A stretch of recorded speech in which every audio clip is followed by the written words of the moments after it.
வணக்கம். திறமைந்து பெருமை பரிசில் பரீட்சைக்கு தயாராகுவதற்கு 20 மாதிரி பரீட்சைகளில்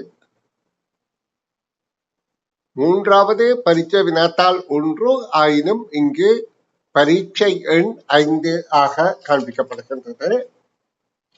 ஒற்றை எண் பரீட்சை எண் வினாத்தாள் 1 இரட்டை எண் வினாத்தாள் 2 காண்பிக்கப்படுகின்றது. இப்பொழுது நாங்கள் 5வது பரீட்சையில் வினாத்தாள் 1க்குரிய வினாக்களுக்கு விடையளிக்க முயற்சி செய்வோம். இங்கே முதலாவதாக இடம்பெறுகின்ற வினாவை அவதானிப்போம். இங்கு கற்புல நேற்றல் இரு சித்திரப்படங்கள் தந்திருக்கு. அந்த சித்திரப்படங்களை அவதானித்து நாங்கள் விடையளித்தல் வேண்டும். இரு படங்களுக்குள் 6 வித்தியாசங்கள் உள்ளன. படம் பியில் அதன் மேல் அடையாளம் இடுக. இந்த மாதிரி கேட்கப்படுகின்ற போது நாங்கள் வித்தியாசங்களுடைய எண்ணிக்கையை முக்கியமாக அவதானிக்க வேண்டும். இங்கே சொல்லப்படுகின்றது 6 வித்தியாசங்கள் என்று. அப்ப 6 வித்தியாசங்கள் இருக்க வேண்டும். மற்றது அறிவுறுத்தல் படம் பியில தான் அடையாளம் இடுதல் வேண்டும். எக்ஸலன்ட். அடையாளத்தை பியில தான் இடுதல் வேண்டும், எய்தி அல்ல. ஏனென்றால் இந்த புலமை பரிசில் பரீட்சையிலே அறிவுறுத்தல்களை பின்பற்றுதல், போதனைகளை பின்பற்றுதல் என்பது ஒரு முக்கிய தலைப்பாக இருக்கின்றது. அப்ப மாணவர்கள் சொன்னதை செய்ய தெரிந்து கொள்ள வேண்டும். இப்ப 6 வித்தியாசங்கள் என்றால் நிச்சயமாக 6க்கு மேலதிகமாக வித்தியாசங்கள் இருக்கும். நாங்கள் 6ஐ குறித்தால் போதுமானது. அப்ப இந்த வித்தியாசங்களை கற்புல நாட்களால கண்டுணர்வது எவ்வாறு? அதாவது முதல்ல இடது பக்கம் இருப்பதையும் அடுத்து வலது பக்கம் உள்ளதையும் இடமிருந்து பலமாக மேலிருந்து கீழாக ஒப்பிட்டு பார்க்கணும். ஒன்றோடு ஒன்றை ஒப்பிட்டு பார்த்துதான் நாங்கள் வித்தியாசத்தை காணுதல் வேண்டும். அப்படி காணுகின்ற போதுதான் தவறாமல் நாங்கள் முழு வித்தியாசத்தையும் இனங்காணக்கூடியதாக இருக்கும். சரி, நாங்கள் பார்ப்போம். முதலாவதாக நான் இப்ப வித்தியாசம் பியில தானே குறிக்க வேண்டும். அந்த முறையில முதலாவதாக இந்த பறவையை பாருங்கோ. முதல் படத்துல தவறாக இருக்கின்றன. அடுத்ததிலே மேலே இருக்கின்ற பறவையின் இறக்கை தவறாக இருக்கின்றது. பிறகு அதன் இருக்கை தவறாக இருக்கின்றது. அடுத்ததாக வண்ணத்தி பூச்சி தவறாக இருக்கின்றது. இங்கே மலர்கள் தவறாக இருக்கின்றது. புதிய மலர் ஒன்று தவறாக உருவாக்கி இருக்கின்றது, நிமிந்திருக்கின்றது. அடுத்து நாங்கள் இடது பக்கமாக போகின்ற போது இந்த மரத்தின் கிளையில தவறு இருக்கின்றது. அடுத்ததாக இந்த பூவிலே தவறு இருக்கின்றது. இதற்கு மேலும் நாங்கள் பார்க்க வேண்டுமாயிருந்தால் இந்த பகுதியிலேயும் ஒரு தவறு இருக்கின்றது. அது மிக நுட்பமாக இருக்கின்றது. ஆயினும் இப்பொழுது நிச்சயமாக 6 வித்தியாசங்கள் நாங்கள் கண்டுவிட்டோம். அப்ப அது அவசியமற்றதாக இருக்கும். இனி அடுத்த பக்க வினாவுக்கு செல்வோம். பரீட்சை எண் 5 2ஆம் பக்க வினாக்களுக்கு விடை காண முயற்சிப்போம். இங்கே தூண்டிலில் மீன் அகப்பட்ட ஒழுங்கு எது என்று கேட்கப்படுகின்றன. இது தகவல்களை ஒழுங்கமைக்கும் ஆற்றல். இங்கே சித்திரப்படங்களாக படங்கள் 4 படங்கள் ABCD என தரப்பட்ட இந்த தகவல் இந்த ஒழுங்கிலே ஒழுங்கமைக்கப்படுகின்ற போது ஒரு சரியான நிகழ்வு, பொருத்தமான நிகழ்வு விடையாக அமையும் என்பதை கேள்வி. தூண்டிலில் மீன் அகப்பட்ட ஒழுங்கு என்று கேட்கப்படுகின்றது. அப்ப எங்களுக்கு முதலாவதாக இங்கு தெரிய வேண்டும், தூண்டிலில் மீன் தொங்குகின்றது. அதாவது மீனை பிடிப்பதற்காக தூண்டில்ல புழு பூச்சி போன்று ஏதாவது ஒரு தீனியை இட்டு தண்ணீர்ல விடுகின்ற முதலாவது படம். அப்ப இந்த விடை எங்களுக்கு பொருந்தாது. அப்ப 2வது 3வது விடை பொருந்துகின்றது. அடுத்ததாக தூண்டில்ல மீன் கீழே போய்விட்டது. அதுவும் 2வது 3வது பொருந்துகின்றது. அதற்கு அடுத்ததுல தூண்டிலை நோக்கி தீனியை நோக்கி மீன் வருகின்றது. அது ஏ படம், இது டி அல்ல. அப்ப ஏ தான் பொருந்துகிறது. தூண்டிலில் உள்ள மீனை கவுகின்றது, அகப்பட்டு விட்டது. அப்ப மூன்றாவது விடையே பொருத்தமானதாக இருக்கின்றது. இனி நாங்கள் அடுத்த வினாவை பார்வையிடுவோம்.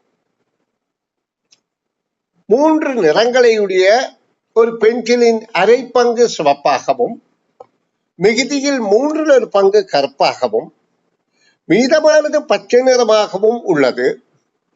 அப்பென்சிலின் கருப்பு நிற பகுதி 3 cm ஆயின் முழுமையான பென்சிலின் நீளம் யாது? அதாவது கேள்வியின் தாற்பயத்தை புரிந்து கொள்வோம். இங்கே என்ன சொல்லப்படுகின்றது? ஒரு பென்சில் இருக்கின்றது, அதன் நீளம் எங்களுக்கு தெரியாது. அந்த பென்சிலின் இப்படியாக இருக்கின்றது என்று வைத்துக் கொள்வோம். இந்த பென்சிலின் அரைவாசி, ஒரு பென்சிலின் அரை பங்கு சிவப்பாகவும், அப்ப அரைவாசி என்றால் எதேச்சியாக நாங்கள் இப்படி பிரித்தால் அரைவாசி, இது சிவப்பு நிறமாக இருக்கின்றதாக கூறப்படுகின்றது. மிகுதியில் 1/3, மிகுதியில் 1/3 என்றால் மிகுதி 3ஆக பிரிக்கப்படுகின்றது சமபாகமாக. அதில் 1/3 கருப்பாகவும், இது கருப்பாகவும், மீதமுள்ளவை பச்சையாகவும், அப்ப 3/2 பச்சையாகவும் இருக்கின்றது பென்சிலின் நீளம். இப்ப இங்க கூறப்படுகின்ற தகவல் என்னென்றால், அப்பென்சிலின் கருப்பு நிற பகுதி 3 cm ஆகுது. இந்த அளவு 3 cm ஆக இருந்தால் முழுமையான பென்சிலின் நீளம் யாது என்று கேட்கப்படுகின்றது. அப்ப எங்களுக்கு தெரியணும், இது அரைவாசியில 3/4 தான், அரைவாசின்ற 3/2 தான் 3 cm. அப்ப முழுவதின் 6/1 தான் 3 cm. அப்ப முழுவது 3 cm போன்று 6 மடங்கு. அப்ப 3ஐ 6ஆல் பெருக்கினால் 18 cm ஆக இருக்கும். மூன்றாவது விடை பொருத்தமாக இருக்கின்றது. இனி நாங்கள் அடுத்த வினாவுக்கள் நுழைவோம். நீர் ஓர் ஈரிலக்க எண்ணை நினைத்தீர், அவ்வீரிலக்க எண்ணின் 6 மடங்குடன் 60ஐ கூட்டி வரும் பெருமானத்தை 2ஆல் வகுத்த போது 90 விடையாக கிடைத்தது. நீர் நினைத்த எண் யாது? அப்ப இதற்கு ஒரு எளிய முறையை நாங்க பின்பற்றலாம். இப்ப பாருங்கோ, நீர் ஒரு எண்ணை நினைக்கிறீர், அதை நாங்கள் என்னென்று தெரியாது ஒரு வட்டமா போடுறோம். என்றால் நாங்கள் XY என்று கருதுவதை விட இது இலகுவாக இருக்கும். நீர் ஒரு எண்ணை நினைக்கிறீர், அது ஒரு பெருமானம். ஈரிலக்க எண் 2 இலக்கம் என்பதை தெரிந்து கொள்ளுங்கோ. ஆனா விடைகள் எல்லாம் 2 இலக்கமாகத்தான் இருக்குது. ஈரிலக்க எண்ணை நினைத்து அவ்வீரிலக்க எண்ணின் 6 மடங்குடன், அப்ப 6ஆல பெருக்கப்படுகிறது. 60ஐ கூட்டி 60 கூட்டப்படுகின்றது. வரும் பெருமானத்தை 2ஆல் வகுத்த போது 90 கிடைத்தது. இப்ப கேள்வி என்ன? நீ நினைத்த எண் யாது?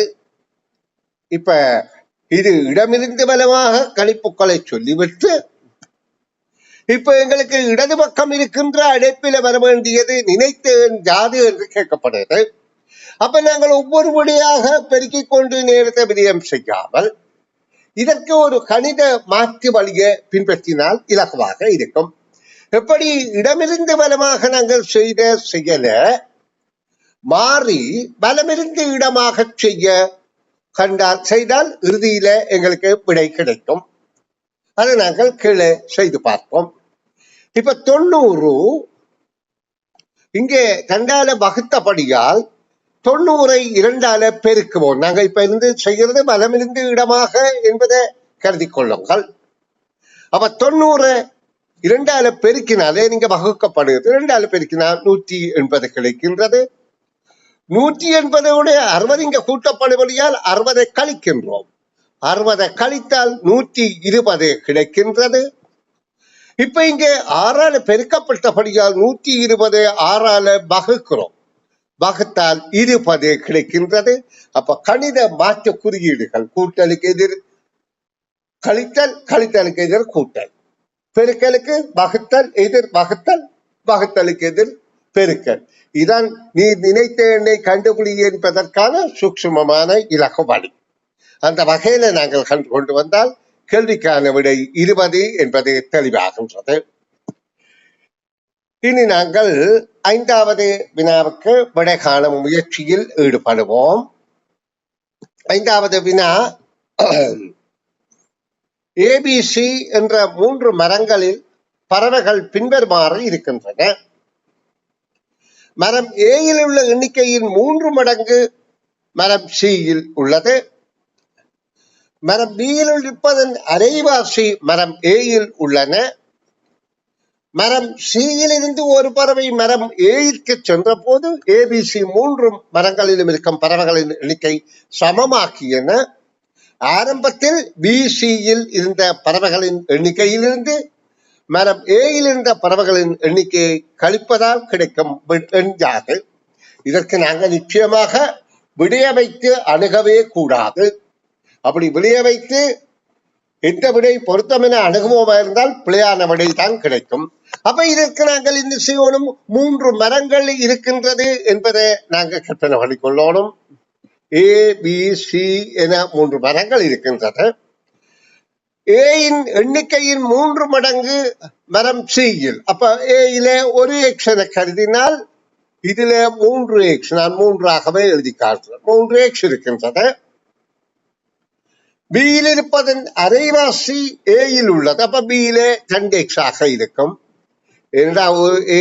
ஒரு லட்சம் 2 அரை மடங்கு தானே 1, அல்ல 1 2 தானே 2. சரி, மரம் சியிலிருந்து ஒரு பறவை மரம் ஏய்க்கு சென்ற போது ABC 3 மரங்கள் இருக்கும் பறவைகளின் எண்ணிக்கை சமமாக்கியது. அப்ப நாங்க இங்க இருந்து மரத்திலே 1 இங்க போனால் இங்க 2000 எல்லாம் 2000, அப்ப சமமாகின்றது. அப்ப எங்களுக்கு இந்த எக்ஸ்போர்ட் பார்த்ததுல இனி ஒரு கணிப்பு தேவையில்லை, அப்படியே விளங்குகின்றது. இப்ப கேள்வி, ஆரம்பத்தில் மரம் பியில் இருந்தது. மரத்துல பியில 2 இருந்தது, இங்கே 3 இருந்தது. ஆரம்பத்தில் மரம் BCயில் இருந்த பறவைகளின் எண்ணிக்கையில் இருந்து ஏயில் உள்ள எண்ணிக்கையே 1 தான் இருந்தது. அப்ப 5ல இருந்து 1 கழித்தால் கிடைக்கும் விடை யாது? எண்ணிக்கை கழித்தால் கிடைக்கும் விடை யாது? 4 என்பது விடை ஆகும். 5வது பரீட்சை தாளின் 3ஆம் பக்க வினாக்களுக்கு விடை காணும் விளக்கங்கள். 6வது வினா, ஒரு குறித்த வருடத்தின் அக்டோபர் 10ஆம் திகதி வெள்ளிக்கிழமையாயின் அவ்வருடத்தின் செப்டம்பர் 9ஆம் திகதி, நவம்பர் 11ஆம் திகதி முறையே. இப்ப ஒரு கிழமை நாளை தந்து அது என்ன கிழமை நாள் என சொல்லப்பட்டு முந்திய கிழமை நாளையும் பிந்திய கிழமை நாளையும் எங்களே காணும்படி கூறப்பட்டுள்ளது. இங்கு ஒரு குறித்த வருடம் என்று சொல்லப்படுகின்றது. அது சாதாரண வருடமாக இருக்கலாம், லீப் வருடமாக இருக்கலாம். ஆனா இங்க குறிக்கப்பட்ட 10ஆம் திகதி, அக்டோபர் 10ஆம் திகதி வெள்ளிக்கிழமை என்று சொல்லப்படுகின்றது. அப்ப நாங்க அதை வைத்துக் கொண்டுதான் விடை காண தெளித்தல் வேண்டும், முயற்சி செய்தல் வேண்டும். இப்ப அக்டோபர் 10ஆம் திகதி வெள்ளிக்கிழமை என்று கூறப்படுகின்றது. அதற்கு முதல் மாதம்தான் செப்டம்பர் 9ஆம் திகதி என்ன கிழமை நாள் என்று கேட்கப்படுகின்றது. அதே போல அதுக்கு அடுத்து வருகின்ற நவம்பர் 11ஆம் திகதி என்ன கிழமை நாள் என்று கேட்கப்படுகின்றது. இதற்கு நாங்கள் ஒவ்வொரு நாளாக முன்னுக்கு ஒரு பேப்பர்ல எழுதி திங்கள் செவ்வாய் புதன் என்று கணித்து கொண்டு போனால் அது நேர விதியத்தை உண்டு பண்ணும். அப்ப இதற்கு ஏதாவது ஒரு உபாயத்தை கண்டுபிடிக்கணும். என்ன உபாயம் என்றால், அக்டோபர் 10க்கு எத்தனை நாள் முன்னுக்கு செப்டம்பர் 9, அக்டோபர் 10க்கு எத்தனை நாள் பின்னுக்கு நவம்பர் 11 என்பதை கண்டுபிடிக்கணும். அக்டோபர் 10 என்றால் அக்டோபர் மாதத்துல 10 நாள் இருக்கின்றது. அதுக்கு முதல் செப்டம்பர் 9 என்றால் 21 நாட்களுக்கு முந்தியது. அப்ப அந்த 21 கூட்டினால் 31 நாட்களுக்கு முந்தைய நாள் யாது? இந்த கிழமை. அதே போல இது அக்டோபர் 10 என்றால் அக்டோபர்ல 31ஆம் திகதி வரையில இருக்கிறபடியா 21 நாட்கள் இருக்கின்றது. இங்கு 11 நாட்கள் இருக்கின்றது. அப்ப 32 நாட்களுக்கு முந்தியது என்ன என்றதையும் கண்டுபிடிக்க வேண்டும். இப்ப நாங்கள் முன்னுக்கு 31 நாளுக்கு முந்தியதும் பின்னுக்கு 32 நாட்கள் பிந்தியதையும் காண வேண்டும். அப்ப எங்களுக்கு தெரியணும் 31 7ஆல வகுத்தாலே ஒரு வாரத்தில 7 நாட்கள் இருக்கின்றது. அப்போ 7ஆல வகுத்தால் 4 வாரங்களும் 3 நாட்களும் இருக்கின்றது. 31 7ஆல வகுத்தால் 7 4 28 மிச்சம் 3. அப்ப 4வது வாரமான 28வது நாளும், அதாவது இதில இருந்து பின்னோக்கி 28வது நாளும், பின்னோக்கி வருகின்ற 28வது நாளும் வெள்ளிக்கிழமையாக இருக்கும். ஆனா எங்களுக்கு 31 தேவை. அப்ப 29 28 அப்புறம் சாரி 31 30 29 29க்கு அடுத்த 30 31ஆம் நாள் நாங்க பின்னோக்கி பார்த்தால் வெள்ளிக்கு முதல்ல என்ன வந்திருக்கும்? வியாழன் வந்திருக்கும். வியாழனுக்கு முதல் புதன் வந்திருக்கும். புதனுக்கு முதல் செவ்வாய் வந்திருக்கும். அப்ப 31 நாளுக்கு முந்தியது செவ்வாய் என வருகின்றது. ஆகவே 3வது விடை பொருந்தவில்லை. முதலாவதும் 2வதும் பொருந்துகின்றது. இனி நாங்கள் இதே போல 32 நாட்களுக்கு பிந்தியது இன்று, அதாவது அக்டோபர் 10 வெள்ளிக்கிழமை என்றால் 32 நாளுக்கு பிந்தியது என்றால் அதையும் 32 8ஆல வகுத்தோமாய் 7ஆல வகுத்தோமாய் இருந்தால் 7 4 28 28 போனால் 4 மீதி. அப்ப 28 நாளைக்கு முதல்ல, அதாவது வெள்ளிக்கிழமையாக இருந்திருக்கும். 28 நாளைக்கு முதல்ல பிறகு அக்டோபர் 10ல இருந்து 28 நாளைக்கு பிறகு வெள்ளிக்கிழமையாக இருந்திருக்கும். எங்களுக்கு தேவை 32. அப்ப 29 30 31 32 என்ன கிழமை நாள் என்று பார்க்கணும். அப்ப இது வெள்ளி என்றால் சனி ஞாயிறு திங்கள் செவ்வாயாக இருக்கின்றது. அப்ப இதுவும் செவ்வாய் அதுவும் செவ்வாய். அப்ப முதலாவது விடையே பொருத்தமானதாக இருக்கின்றது. இனி அடுத்த வினாவுக்கு விடை காணும் முயற்சியில் ஈடுபடுவோம். ஒரு ஏயில் ஒவ்வொரு முக்கோணியிலும் உள்ள மிகச்சிறிய இலக்கங்களை பயன்படுத்தி ஆக்கத்தக்க 4 இலக்க மிகப்பெரிய எண்ணிலிருந்து ஒரு 2இல் ஒவ்வொரு சதுரத்திலும் உள்ள மிகப்பெரிய இலக்கங்களை பயன்படுத்தி ஆக்கத்தக்க 3 இலக்க மிகச்சிறிய எண்ணை கழித்தால் கிடைக்கும் விடை யாது? அப்ப இங்க அறிவுறுத்தலை சொன்னதை பின்பற்றி நாங்கள் செயற்படுதல் வேண்டும். முதலாவதுல ஒரு ஒன்றுல இருக்கிற 4 முக்கோணிக்கும் இருக்கிற மிகச்சிறிய இலக்கங்களை பயன்படுத்தி, அப்ப மிகச்சிறிய இலக்கங்களை நான் வட்டமிடுகின்றேன். மிகச்சிறிய இலக்கங்களை வட்டமிட்டால் 2 7 6 4. இதை பயன்படுத்தி ஆக்கக்கூடிய மிகப்பெரிய இலக்கம் என்றால் அது 7642. இத்தோடு அடுத்து சொல்லப்படுகிறது ஒரு 2இல் உள்ள சதுரத்தில் உள்ள மிகப்பெரிய இலக்கங்களை பயன்படுத்தி. அப்ப நான் இந்த மிகப்பெரிய இலக்கங்களை வட்டமிட்டு காட்டுறேன். இது 1 2 4. இதுல உள்ள மிகப்பெரிய இலக்கங்கள் ஆக்கத்தக்க 3 இலக்க மிகச்சிறிய எண்ணை. அப்ப மிகச்சிறிய எண் 3 இலக்கமாக இருக்க வேண்டுமாக இருந்தால் நாங்கள் இந்த 6 என்றதை எடுக்காமல் மிகச்சிறிய எண்ணாக இருக்கின்றபடியால் 1 2 4 என்ற எண்ணை தெரிவிச்சிருக்கலாம். அப்போ 1 2 4 கழித்தால் கிடைக்கும் மீதி யாது என்றது கேள்வி. அப்ப இது 2ல் 4 போகாது, 12ல் 4 போனால் 8, 3ல் 2 போனால் 1, இப்ப 5ல் 6ல் 1 போனால் 5, 7 5. அப்ப 7 5 1 8 என்பதுதான் கேள்விக்கான விடையாகும். 7 5 1 8 என்றது 2வது விடையே பொருத்தமானதாக இருக்கின்றது. இனி நாங்கள் அடுத்த வினாவுக்கு போவோம். 40,829 என்னும் எண்ணில் உள்ள இலக்கங்களை பின்னால் இருந்து முன்னால் எழுதும் போது கிடைக்கும் எண்ணுடன் 7,195 கூட்டும் போது கிடைக்கும் எண் யாது? இங்க குழந்தைகளே இதை வாசித்து விளங்கி செயற்பட பழக்கிவிட்டால் இவையெல்லாம் இலகுவான பயிற்சிகள். இன்னும் வாசிக்க வேணும், புரிந்து கொள்ள வேணும், நன்றாக விளங்கிக் கொள்ள வேணும், கிரகிக்க வேணும், அதை செயற்பட வேண்டும். 40,000 அப்ப 40,829 என்கின்ற எண்கள் இப்படியாக இடமிருந்து வலமாக எழுதுகிறோம். பின்னால் இருந்து முன்னால் என்றால் இந்த 9 இங்க, 2 இங்க, 8 இங்க, 0 இங்க, 4 இங்க, 92,804 ஆகின்றது. அதோடு என்ன சொல்லப்படுது? 7,195 7,195 கூட்டும் போது, அதை கூட்டுகின்ற போது, இது அல்ல கீழே உள்ளவன் தன்னை கூட்டுகின்ற போது கிடைக்கும் விடை யாது என்று கேட்கப்படுகிறது. கிடைக்கும் எண் யாது?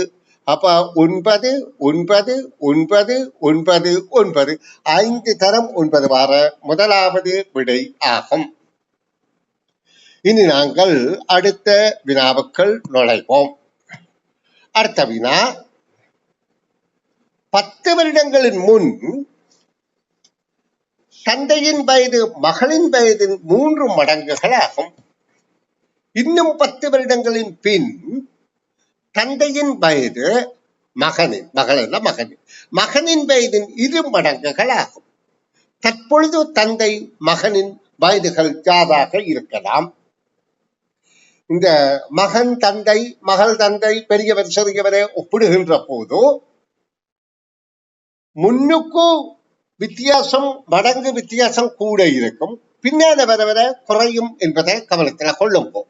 என்ன காரணம் என்றால், வருடா வருடம் இருவருக்கும் தானே வயதுகள் கூடிக்கொண்டிருக்கின்றது. அப்ப முன்னுக்கு அதன் வித்தியாசம், மடங்கு வித்தியாசம் கூடுதலாகவும் பின்னுக்கு போக போக அவை குறைவாகவும் இருக்கும். ஆயினும் எந்த காரணங்களும் சமமாக இருக்க முடியாது. சரி, 10 வருடங்களின் முன் தந்தையின் வயது மகனின் வயதின் 3 மடங்கு ஆகும். இன்னும் 10 வருடங்களின் பின் தந்தையின் வயது மகனின் வயதின் 2 மடங்குகள் ஆகும். தற்பொழுது தந்தை மகனின் வயதுகள் யாராக இருக்கும்? அப்ப இதுக்கு நாங்கள் இந்த விடைகளை கொண்டு அணுகுகிறது மிக இலகுவாக விடைய காண்றதுக்கு பயிற்சியாக இருக்கும். இப்ப பாருங்க, இதுல முதலாவது விடையை பார்ப்போம். இதுல 60 30 என்று தந்திருக்கு. 10 வருடங்களுக்கு முன்னுக்காக இருந்தால் நாங்க 10 கழிக்கிறோம். 10 கழித்தோம் என்றால் 50, இது 20, இது இதன் 3 மடங்கா இல்லைத்தானே? அப்ப இது பொருத்தாது. இதுல 10 கழித்தால் 60, இதுல 10 கழித்தால் 20, 20 3 மடங்கு இது பொருந்துகின்றது. இப்பொழுது தந்தை, அதாவது இன்னும் 10 வருடங்களின் பின் மகனின் வயது தந்தையின் வயது மகனின் வயதின் 2 மடங்காக இருக்கும். அதை சோதித்து பார்க்கலாம். இன்னும் 10 வருடம் என்றால் 80, இது 40, ஓகே, இது 2 மடங்காக இருக்கின்றது. ஆகவே இப்பொழுது அவர்களுடைய வயது 70 30 என்பது 2வது விடை பொருத்தமாக இருக்கின்றது. இனி நாங்கள் 10வது வினாவை பார்ப்போம். ஏபி எனும் இருவரின் வயதுகளின் வித்தியாசம் 16 ஆண்டுகளாகும். 6 வருடங்களின் முன் ஏயின் வயது பியின் வயதின் 3 மடங்குகளாக இருந்தது. தற்பொழுது அவர்களது வயதுகள் யாது?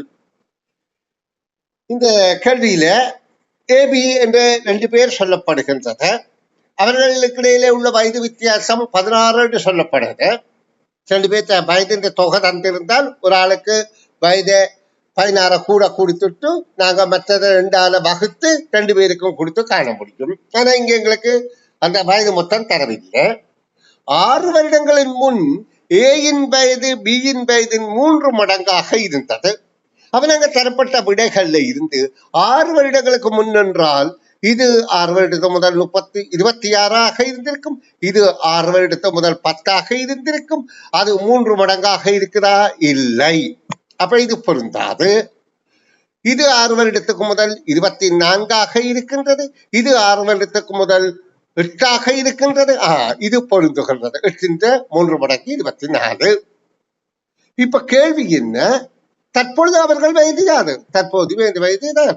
ஆனா எல்லா கேள்விகளையும் 16 வித்தியாசம். அப்படித்தான் 16 தான் இருக்கு. இதுலயும் 16 தான் வித்தியாசம். இதுல 18 வித்தியாசம். மற்றது இதுல 16 தான் வித்தியாசம். அப்ப நாங்க இந்த ஒரு விட இதை முதலே இல்லை என்று கண்டுபிடிச்சிடலாம். ஏன்னா 30 12 18 வயது வித்தியாசம். அது பொருந்தாது. ஏன்னா 20 வயது வித்தியாசம் 16 ஆண்டுகள் ஆகும்ன்றது இப்ப உள்ள நிலை. அப்ப இது 16 வயது வித்தியாசம். இது 16. அடுத்த தரவின் மூலம் இதை என்றபடியால் கேள்விக்கான விடை 2வது ஆகும்.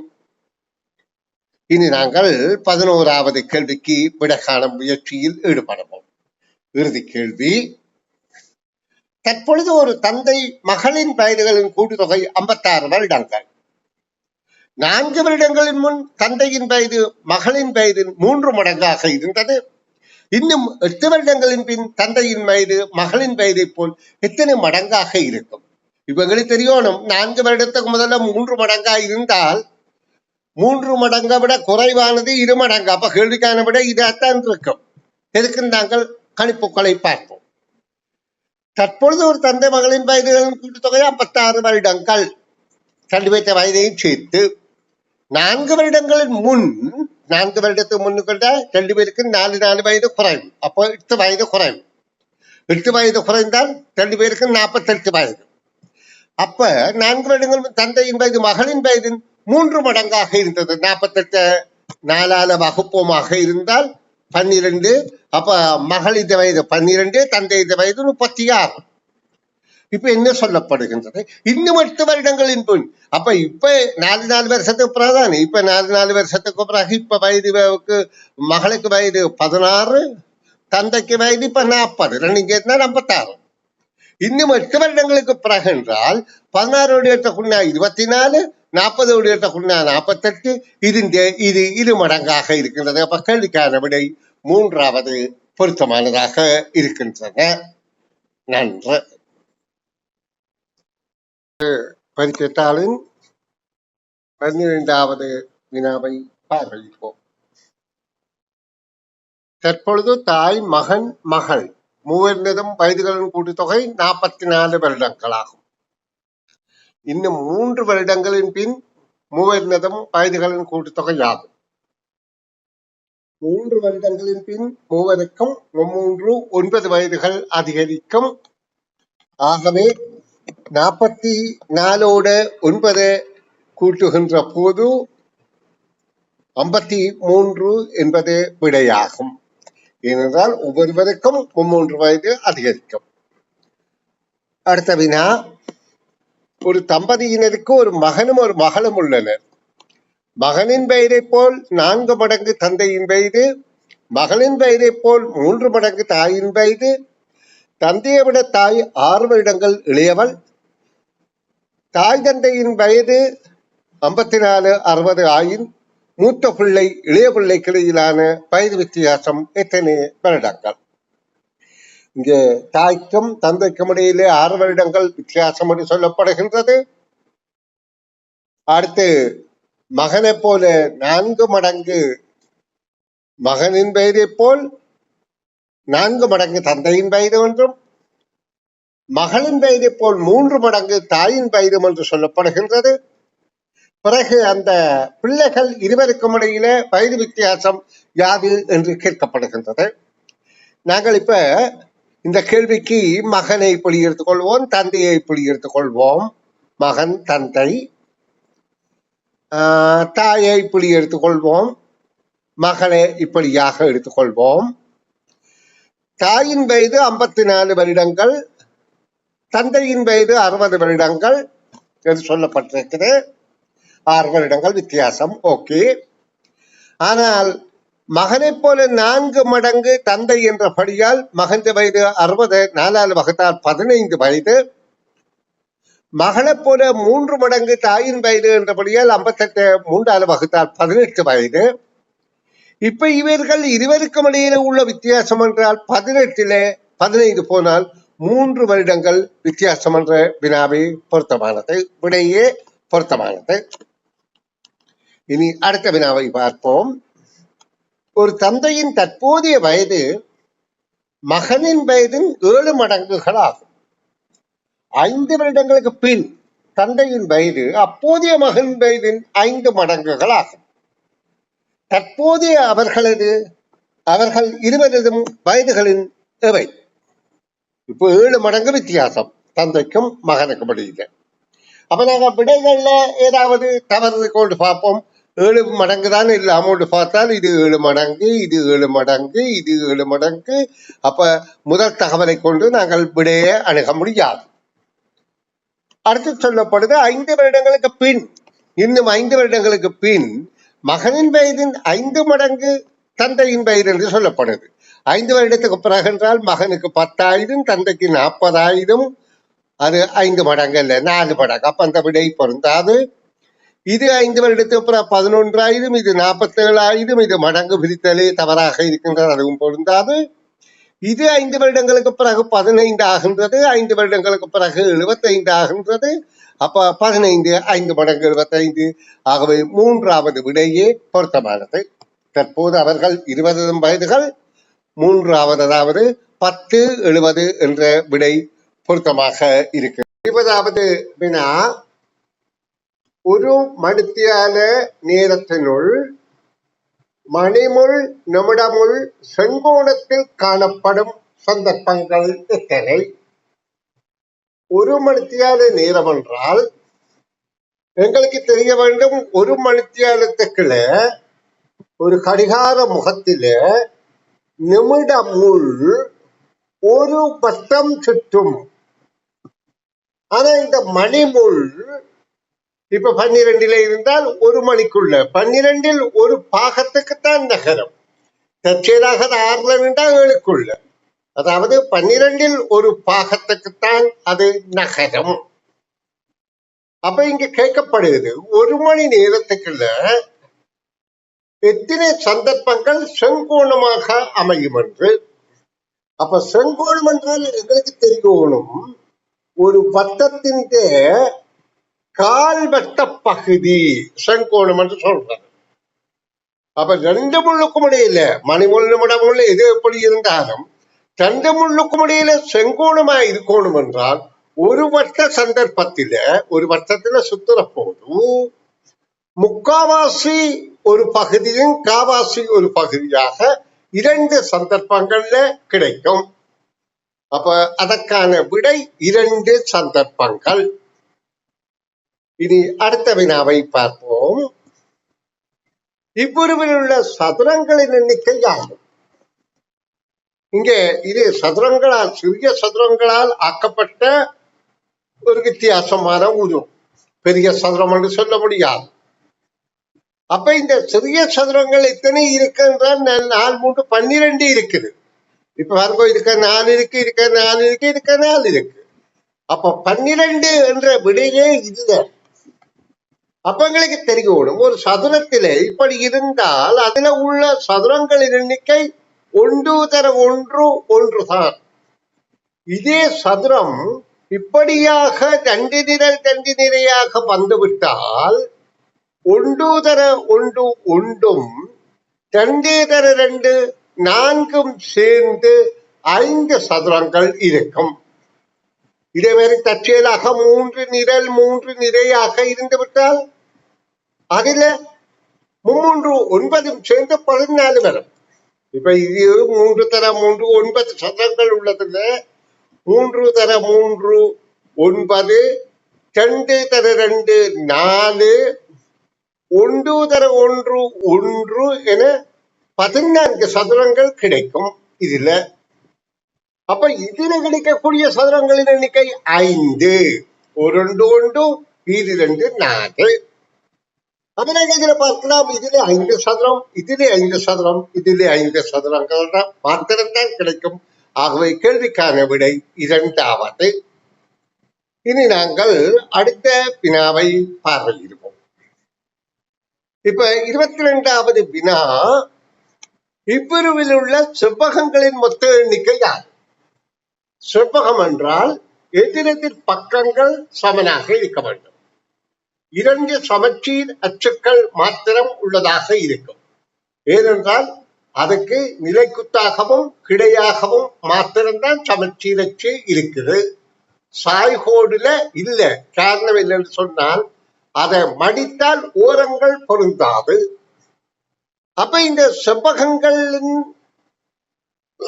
அடிப்படை கருத்தை புரிந்து கொண்டு இந்த உருவில இருக்கிற செவ்வகங்களை நாங்கள் கணக்கெடுப்போமாக இருந்தால் இதுல ஒரு பெரிய செவ்வகமாக 1 இருக்கின்றது. அப்போ 1. அடுத்து இந்த 3 உள்ள செவ்வகங்களாக 2 இருக்கின்றது. 2. அடுத்தது அதாவது 4 உள்ள செவ்வகம் 1, 3 உள்ளது 2.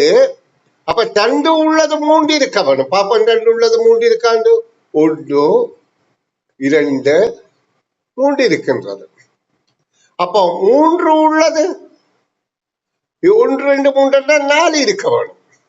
அதாவது சாரி 1 உள்ளது 4, 3, 2 1 உள்ளது 4 இருக்கணும். பாருங்க, 1, 2 நாள் வட்டம் மறிக்கிறதுல சதுரமா 4 இருக்கின்றது. 1, 2, 3, 4. அப்போ 1, 2, 3, 4 என்ற 10 தான் கேள்விக்கான விடையாகும். இனி 23வது கேள்வியை பார்வையிடுவோம். ABC, BCD, DEF, GHI இந்த ஒழுங்கின்படி வினாக்குறி அடைப்புக்கு வெற்று அடைப்புக்கு பொருத்தமானது எது என்று கேட்கப்படுகிறது. இது ஆங்கில முதல் எழுத்துக்கள், அதாவது ஆங்கில எழுத்துக்கள். அந்த ஆங்கில எழுத்துக்கள்ல முதல்ல 3 முதல் எழுத்துக்களும் இருக்கின்றது. அப்ப நாங்க இதுல எண்பறையில இருக்கின்றபடியால் ABCD என்ற ஒழுங்கில எண்பறையில் எழுதி கொண்டு போகும். எழுதினால் எங்களுக்கு இலகுவாக விட காணலாம். ABCDEFGHIJKLMN. அதாவது எழுத்துக்களை எழுதினால் எங்களுக்கு இலகுவாக விட காண்றதுக்கு இலகுவாக இருக்கும். இப்ப பாருங்க, முதலாவதுல ABC இருக்கின்றது. அடுத்ததுல 2வது வரிசையில BCD இருக்கின்றது. அப்போ ஒரு எழுத்து தாண்டி இருக்கின்றது. அடுத்த வரிசையில நாங்கள் பார்த்தால் இந்த 2 எழுத்து, முதல் எழுத்து ஒரு எழுத்தை தாண்டினது, அடுத்த 2 எழுத்தை தாண்டி DEF என்று இருக்கின்றது. அப்ப முதல் ஒரு எழுத்தை தாண்டினது, முதல் 3 எழுத்தும் இருந்தது, அடுத்தது ஒரு எழுத்தை தாண்டினது, 2 எழுத்தை தாண்டினது. அப்ப அடுத்தது என்ன மாதிரி இருக்கு? 3 எழுத்து. கரெக்டா இருக்கு. 3 எழுத்தை தாண்டி 3 எழுத்து இருக்கு. அப்ப இப்ப நாங்கள் அடுத்த எழுத்து பார்க்கல DEF போய் GHI வந்தால் அடுத்ததுல 4 எழுத்து தாண்டினதாக இருக்கும். அப்ப 4 எழுத்துன்றது இதையும் சேர்த்து இந்த 4 எழுத்துக்களையும் தாண்டினால் KLM என்கின்ற 3 எழுத்துக்கள் 2வது விடையே பொருத்தமானது. இது மாறுபாடுகளை அவதானிக்கின்ற ஆற்றல். இனி நாங்கள் அடுத்த வினாவை பார்வையிடுவோம். தொடர்ச்சியாக உள்ள 3 இயற்கை எண்களை கூட்டும் போது கிடைப்பது யார்? இயற்கை எண் என்பது 1லிருந்து ஆரம்பிப்பது, எண்ணும் எண்கள் என்பது 0ல் இருந்து ஆரம்பிப்பது. இங்க 1ல இருந்து 5 வரையிலான இயற்கை எண்கள் இருக்கின்றது. இதுல தொடர்ச்சியாக வருகின்ற 3 இயற்கை எண்ணை கூட்டினால் என்ன விடையாக கிடைக்கும் என்று கேட்கப்படுகின்றது. இங்க பாருங்க, இது 3ஐயும் கூட்டினால் 6 கிடைக்குது. அடுத்த 3ஐயும் கூட்டினால் 5 5 9 கிடைக்கின்றது. அடுத்த 3ஐயும் கூட்டினால் 3 4 7 7 5 12 கிடைக்கின்றது. அப்ப சட்டி எண்ணும் கிடைக்குது, ஒற்றை எண்ணும் கிடைக்குது, இரட்டை எண்ணும் கிடைக்குது. அப்ப இதற்கான விடை ஒற்றையன் அல்லது இரட்டையன் என்பதுதான் விடையாகும். எண்களை தொடர்ச்சியாக உள்ள 3 இயற்கை எண்களை இப்ப நீங்க தொடர்ச்சியாக வருகின்ற 2 இயற்கை எண்ணை கூட்டினால் எப்படி வருது பார்ப்போம். 3 4 5 பார்ப்போம். இதுல 3 வருது, இதுல 5 வருது, இதுல 7 வருது, இதுல 9 வருது. அப்ப இது ஒற்றை எண்கள். அப்போ ஒன்று விட்டு ஒரு எண்ணை கூட்டினால் என்ன வருது? 4 4 2 6 3 இரட்டை எண்கள். இந்த எண்களின் சூக்ஷ்மத்தை புரிந்து வைத்துக் கொள்ள வேண்டும். இனி நாங்கள் அடுத்த வினாவை பார்வையிடுவோம். ஒரு எண்ணை 6ஆல் வகுத்த போது 7 விடையாக கிடைத்தது. அப்ப எங்களுக்கு இதுல தரப்பட்ட நியதியின்படி ஏதோ ஒரு எண் என்ன எண் என்று எங்களுக்கு தெரியாது. அந்த எண்ணை 6ஆல வகுத்தால் 7 விடையாக கிடைக்கிறார். அப்ப நாங்க அந்த எண்ணை கண்டுபிடிக்கிறதுக்கு என்ன மாற்று வழி கண்டுபிடிச்ச நாங்கள் இந்த அதாவது வகுக்கப்பட்ட குறியீட்டுக்கு பதிலாக தர குறியீட போடுகின்றோம். மாற்று செயல், மாற்று கணிப்பு. அப்போ 7 6 42 தான் அந்த எண்ணாக இருக்கும். அப்போ ஒரு எண்ணை 6ஆல் வகுத்த போது 7 விடையாக கிடைத்தது. அப்ப அந்த எண் 42. அவ்வெண்ணை 2ஆலும் 3ஆலும் வகுக்கும் போது கிடைப்பது யாது? 42 2ஆல வகுத்தால் 21 கிடைக்கும். 42 3ஆல வகுத்தால் 1 4 14 கிடைக்கும். அப்ப 2வது விடை பொருத்தமானது. இனி நாங்கள் அடுத்த வினாவை பார்ப்போம். கடைசி வினா இந்த பக்கத்தின் 200 பக்கங்களை கொண்ட ஒரு புத்தகத்தின் பக்கங்களுக்கு எண்களை இடுவதற்கு எத்தனை பூஜ்ஜியங்கள் இடப்படுதல் வேண்டும் என்பது கேள்வி.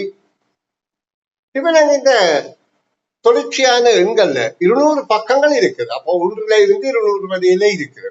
அதாவது இதுல பக்கங்கள் 1ல இருந்து 200 வரையில இருக்கின்றது.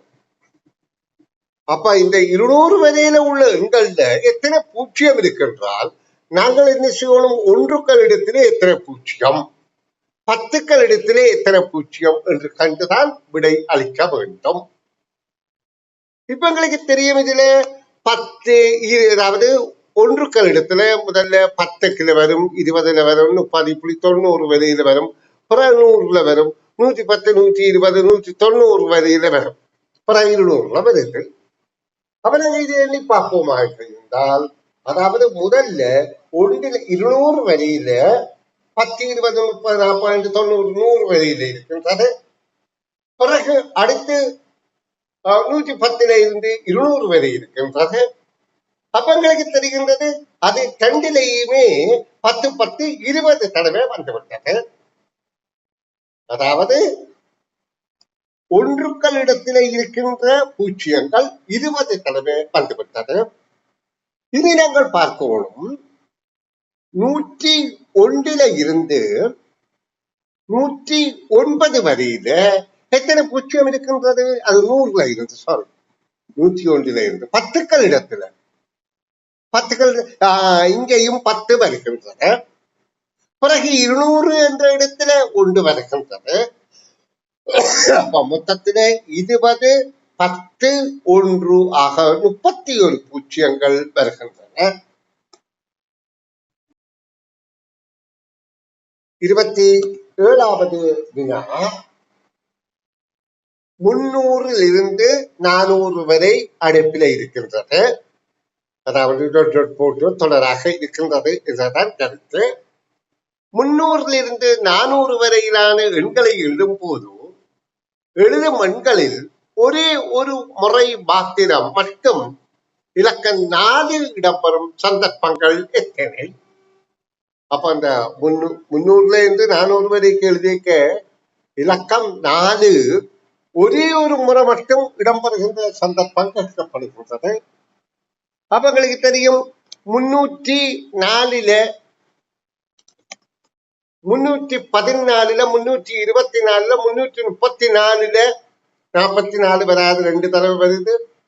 அப்படி பார்க்கின்ற போது 394 வரையில எங்களுக்கு எத்தனை வருகின்றது? 9 தடவை வருகின்றன.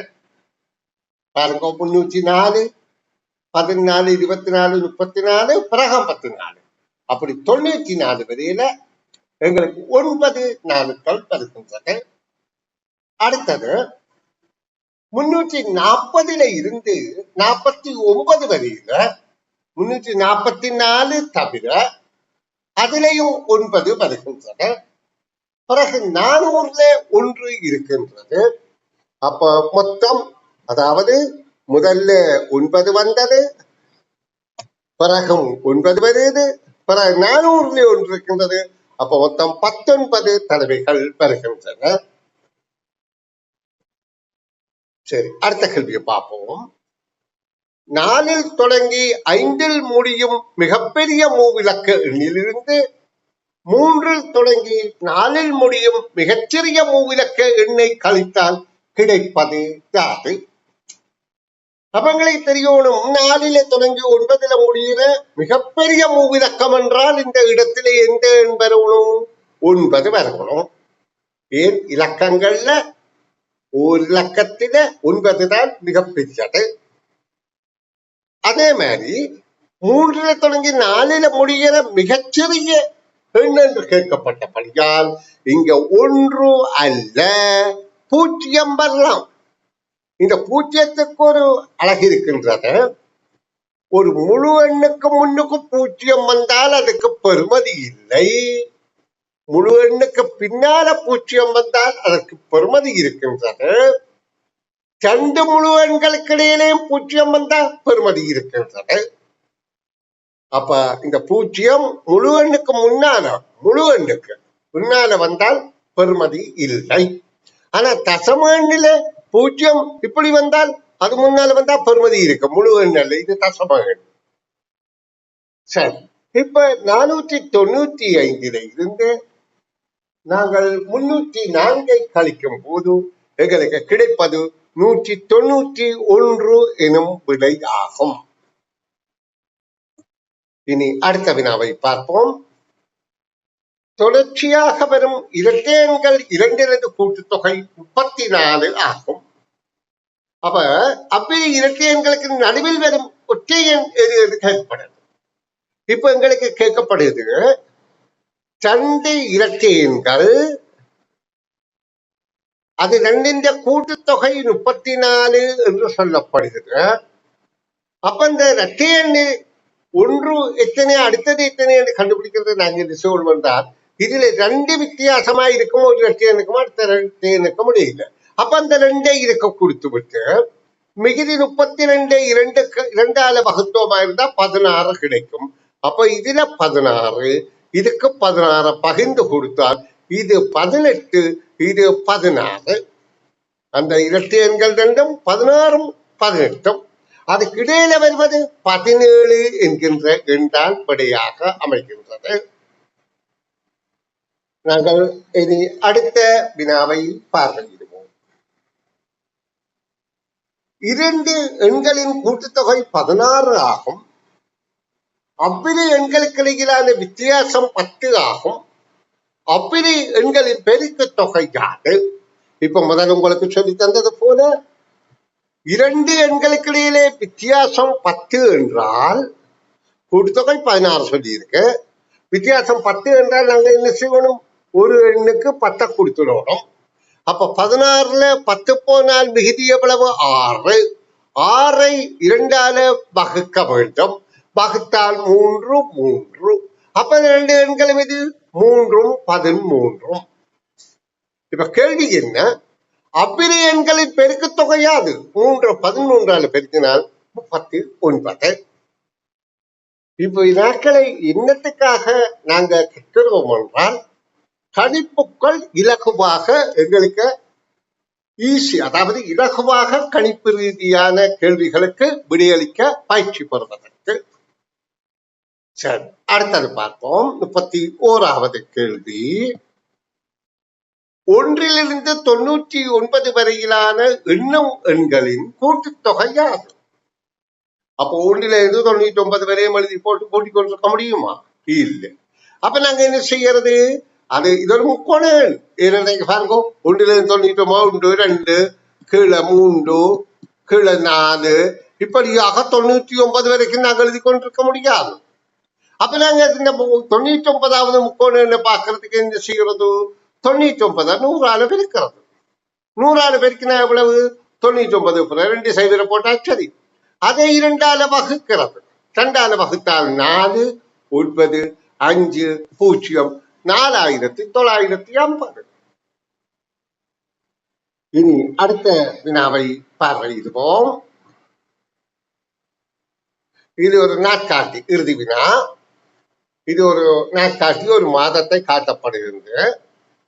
30 தினங்களை கொண்ட ஒரு மாதத்தின் 30 தினங்களினதும் திகதிகளின் மொத்த எண்ணிக்கை யாது? அப்ப இது 30வது முக்கோண எண் தானே. அப்ப நாங்க 30வது முக்கோண எண்ணை எப்படி கண்டுபிடிக்கலாம்?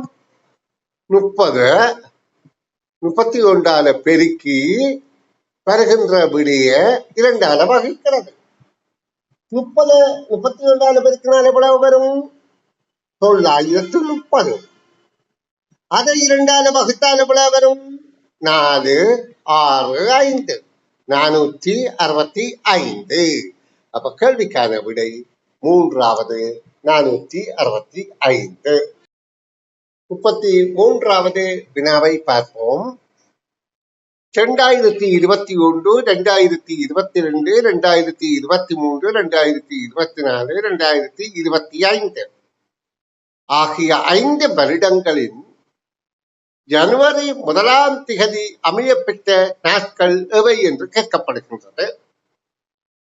இப்ப இதுல எங்களுக்கு தெரியணும், இதுல இந்த வருடங்கள்ல என்ன வித்தியாசம் இருக்கின்றால், சாதாரண வருடம் லீப் வருடம். இப்ப 2001 இருந்து 2003 வரையில சாதாரண வருடம். இந்த 2024 ஒன்றுதான் லீப் வருடம், நெட்டாண்டு. மற்றதும் சாதாரண வருடம். அப்ப சாதாரண வருடம் என்றால் 365 நாட்கள் கொண்டது. லீப் வருடம் என்றால் 366 நாட்கள் கொண்டது. சாதாரண வருடம் ஒன்றில ஜனவரி 1ஆம் திகதியும் அந்த வருடத்தின் டிசம்பர் 31ஆம் திகதியும் ஒரே கிழமை நாளாக இருக்கும். ஏனென்றால் 365 7ஆல வகுத்தால் 52 வாரங்களும் ஒரு நாள் மீதியாக இருக்கின்றது. அப்ப அது ஜனவரி 1ஆம் திகதியும் டிசம்பர் 31ஆம் திகதியும் ஒரே கிழமை நாளாக இருக்கும். அப்ப 2021ஆம் ஆண்டுல சாதாரண வருடம் ஜனவரி 1ஆம் திகதி வெள்ளிக்கிழமையாக இருந்தால் அந்த வருட டிசம்பர் 31ஆம் திகதியும் வெள்ளியாகத்தான் இருக்கும். அப்ப அடுத்த வருடம் சனிக்கிழமையிலே இருக்கும். அது நியாயமாக உங்களுக்கு புரியும். அதிலேயும் ஜனவரி 1ஆம் திகதி சனிக்கிழமையாக இருந்தால் டிசம்பர் 31 சனிக்கிழமை. அப்ப அடுத்தது ஞாயிற்றுக்கிழமையாக இருக்கும். இப்ப ஞாயிறுக்கு அடுத்தது அது ஞாயிறு 2025 23 ஜனவரி 1ஆம் திகதி ஞாயிறு, 31ஆம் திகதி ஞாயிறு. அப்ப 2024 அடுத்த வருஷம் லீப் வருடமாக இருந்தாலும் ஜனவரி என்பது மாசி மாதத்துக்கு முன்னுக்குள்ளதானே. ஆனபடியால் அது திங்கட்கிழமையாகத்தான் இருக்கும். ஏன் பாருங்க, இது வெள்ளியாக இருந்தது, இது அடுத்த சனியாக வந்தது, இது ஞாயிறாக வந்தது, இது 1ஆம் திகதி திங்களாக இருக்கும். ஆனால் டிசம்பர் 31 திங்களாக இல்ல, செவ்வாயாக இருக்கும். ஏன்? அது 366 நாட்கள் 7ஆல பகுத்தால் 52 2 மீதி வருகின்றது. 1 மீதி வந்தால் அதே நாளா வரும், 2 மீதி வந்தால் அதுக்கு அடுத்த நாளா வரும். அப்ப இதுல கவனிங்க, 2024 ஜனவரி 1ஆம் திகதி திங்கட்கிழமை, டிசம்பர் 31ஆம் திகதி திங்கள் அல்ல, செவ்வாய்க்கிழமை. அப்ப அடுத்தது 2025 புதன்கிழமையாக இருக்கும். அப்ப இதுக்குள்ள இந்த தொடர்ல வெள்ளி, சனி, ஞாயிறு, திங்கள், செவ்வாய் இல்லாமல் புதன் வந்தபடியால் முதலாவது விலையே பொருத்தமானது. இதை கிரகித்து வைத்திருந்தால் உங்களுக்கு உங்களுடைய ஆற்றலை மேம்படுத்த இலகுவாக இருக்கும். சரி, இனி அடுத்த 34வது வினா. அடைப்பில் உள்ள ABCDE எனும் தொடர்பில் வித்தியாசமானவை எவை? ஏதோ ஒரு வித்தியாசம் இருக்கா? என்ன வித்தியாசம் என்று பார்ப்போம். முதல்ல நூல் இருக்குது, ஊசி இருக்குது, துணி இருக்குது. அப்ப நூலை பயன்படுத்தி ஊசிகளை கோத்து துணியை தைக்கலாம். அப்போ ஒன்றுக்கொன்று தொடர்பு இருக்கு. ஊசிக்க நூலை கோத்து துணியை தைக்கலாம். அப்ப நூல் ஊசியில் கோர்க்கப்பட்ட துணி தைக்கப்படுகிறது. இரும்பால் மண்வெட்டி செய்யப்பட்ட மண் கொத்தப்படுகின்றது. முத்திரையால் தபால் நிலையத்தை செய்து தபால் நிலையத்தில் பொழுதுபோக்கா. இது ஒரு வித்தியாசமானதாக இருக்கின்றது. முத்திரை தபால் நிலையத்துல வாங்கலாம். ஆனா தபால் நிலையத்துல வாங்குற முத்திரை ஒரு பொழுதுபோக்கு பொருளா? இல்லை, அது ஒரு தொடர்பு சாதனத்துக்காக நாங்க பிரயோகிக்கிறது. அதுபடி அது தவறு. மைய பயணத்துல மைய விட்டு எழுதலாம், ஒப்பிடு எழுதலாம், அது பொருத்தம். மரத்தில பலகை எடுத்து பலகையில உளி செய்யலாம். இல்லை, உளி இரும்பாலே ஆனது. உளி பலகையில உளி செய்யப்பட்டது என்று இல்லை. மரத்தில இருந்து பலகை எடுத்தால் பலகை இலையிலிருந்து கதிரை செய்வதாக இருந்தால் பொருத்தமாயிருக்கும். ஆனா உளி என்பது மரத்தில இருந்து உளியாலதான் நாங்கள் பலகையை பெறலாம். உளி என்பது ஓட்ட துளைப்பது. ஆனபடியால் இந்த தவறும் இதுவும் தவறானது. ஏதோ ஒரு தொடர்பற்றதாக இருக்க வேண்டும். அப்ப CE தொடர்பற்றது என்பது விடையாகும். இனி நாங்கள் அடுத்த வினாவுக்குள் நுழைவோம். 35வது வினா. தரப்பட்டுள்ள ABC எனும் 3 சொற்கூட்டங்களில் முதலாவது பொருளிலிருந்து 3வது பொருளை பெறுவதற்கு தேவைப்படாத 2வது பொருள் உள்ள கூட்டம் இது. இப்ப சொன்ன மாதிரி முதல்ல உள்ள பொருளை கொண்டு 2வது பெறுவதற்கு, 2வது கொண்டு முதலில் இருந்த பொருளிலிருந்து 3வது பொருளை பெறுவதற்கு. இப்ப நாங்க மரத்துல இருந்து கதிரியை பெறணும் என்றால் அதற்கு எங்களுக்கு தேவை பலகைகள். மரத்துல பலகை சீவி எடுக்கணும். தேவைப்படாத உள்ள கூட்டம் என்றுதான் கேட்கப்படுது. கடதாசியில இருந்து புத்தகம் எடுக்கணும் என்றால் அதை பக்கங்கள் ஆக்க வேண்டும். மண்ணில இருந்து குடத்தை எடுக்கணும் என்றால் அதை பானியாக்குறதா, அங்க தவறு இருக்கின்றது. அப்ப தான் தவறானது. இனி அடுத்த வினாவை பார்வையிடுவோம். 36வது வினா. படிமுறை 1, படிமுறை 2 ரிசவ கடதாசி இது நிலைக்குத்து கோட்டில இரு சம பாகங்களாக பிரிக்கப்படுது. பிறகு அவை மடிக்கப்பட்டு அந்த பிரித்த கோட்டின் வெளியே மடிக்கப்பட்டு பிறகு கிடையாக இரு சம பாகங்களாக மடிக்கப்படுகின்றன. படிமுறை 3 உள்ளது மாதிரி வெட்டப்படுகின்றன.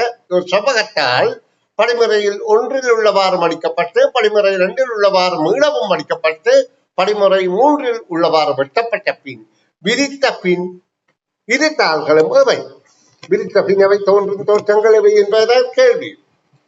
இந்த மாதிரியான அரசவரிக்கையில வருகின்ற கேள்விகளுக்கு நாங்கள் ஊகித்து விடியளிப்பதை விட இந்த கேள்விகளை அப்படியே வைத்துவிட்டு மற்ற கேள்விகளை செய்து போட்டோம்.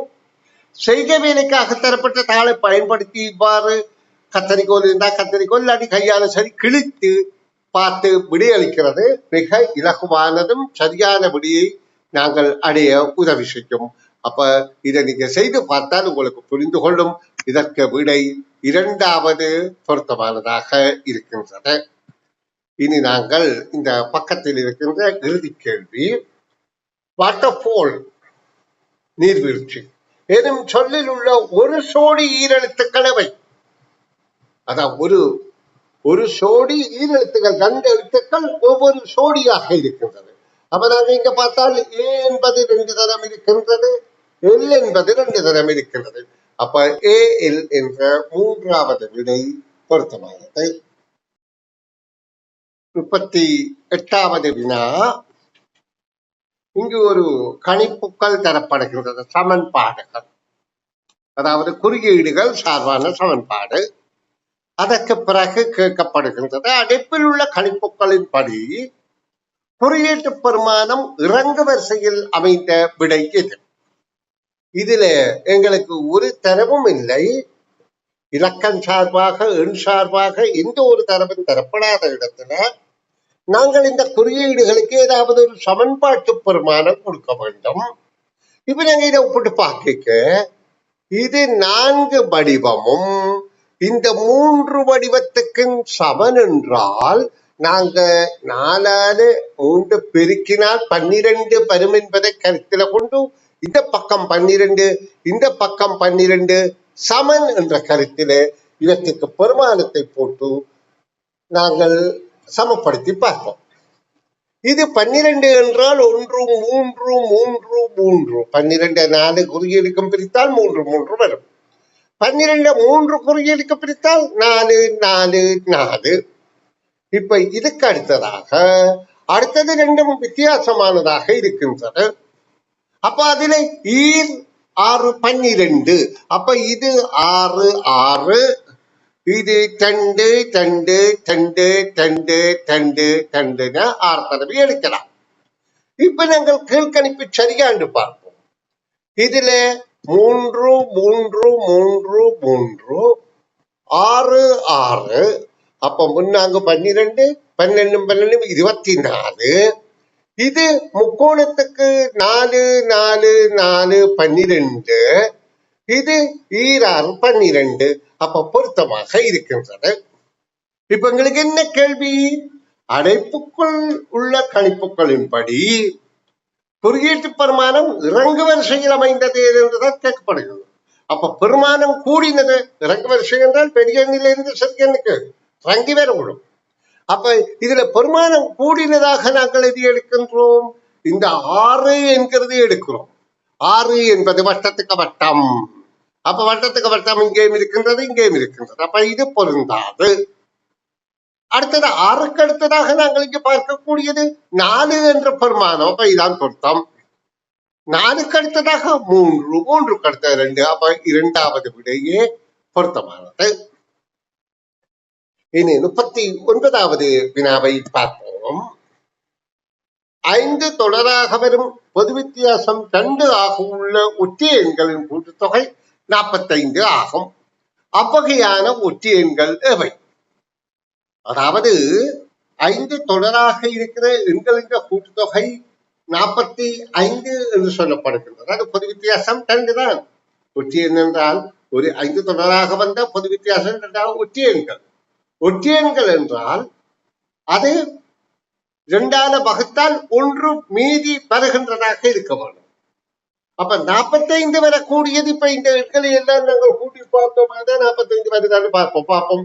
8 மூலம் 15 15 3 24 24 11 35. அப்ப 45 வரக்கூடிய எண்ணை கண்டுபிடித்தாலே நாங்கள் கண்டுபிடித்து விடலாம். ஆனா இதுல இங்க பார்ப்போம், இதுல 5 எண்கள் இருக்கின்றன. இது 2 கூட்டினால் 14, இது 2 கூட்டினால் 14, நடுவிலே 7. ஏனென்றால் ஒரு தொடரா இருக்க கடைசியின் தொகரும் ஒரே எண்ணாக இருக்கும். 14 14 7 என்றால் 7 5 1 35. அப்ப இது 45 சொல்லப்படுது.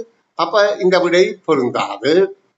இதுக்கும் தொடராக இருக்கிறதா இருந்தால் இங்க பார்ப்போம், இதுல இதுல இதுல இதுல நடுவில அரைவாசிகள் 5 எண் தான் நடுவன். அதாவது 1 இலக்க எண்ணில தான் 5 எண்கள் இருக்கிறபடியாத்தான் நடுவன் 9 வருகிறது. 2 இலக்க எண் என்றால் நடுவில 2 எண்கள் வரும். அப்ப இதுல 18 18 தனியை கூட்டினா 9. அப்ப 12 12 8 16 16 16 9 25 2 மிச்சம் 45. அப்ப இது ஒற்றை எண்ணாக இருக்குது.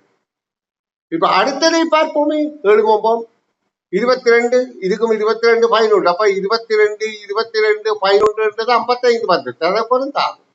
அப்ப இந்த விடைதான் பொருத்தமானது. இப்ப இதுல என்ன முக்கியத்துவம் என்றால், ஒரு நிமிட நேரத்துக்குள்ள, ஒரு நிமிடம் அல்ல, அரை நிமிட நேரத்துக்கு கேள்விக்கான விடை காணுகின்ற திறமைதான் முக்கியமே ஒழிய இங்கு ஒருவித கஷ்டமான கணிப்புகளும் இல்லை.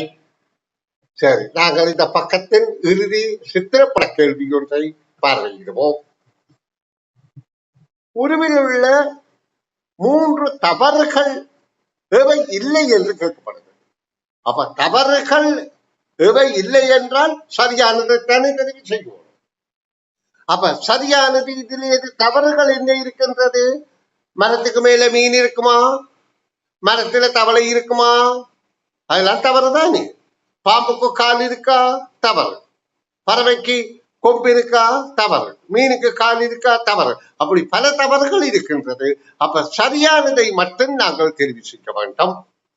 அப்ப உருவில் உள்ள 3 தவறுகள் எவை இல்லை என்று கேட்கப்பட்டபடியால் முதலாவது பார்ப்போம். முதலாவது விடியை பார்ப்போமே. நீரில் படகு தவறாயிருக்கிறா? இல்லையே, நீர்ல படகு போகலாம் தான், தவறு இல்லை. வானில் சூரியன், வானத்துல சூரியன் காணப்படுவது தவறில்லை. கரையில மரம், ஆற்றங்கரையிலோ அல்ல கடற்கரையிலோ மரம் இருப்பது தவறில்லை. அப்ப முதலாவது விடை பொருத்தமானதாக இருக்கின்றது.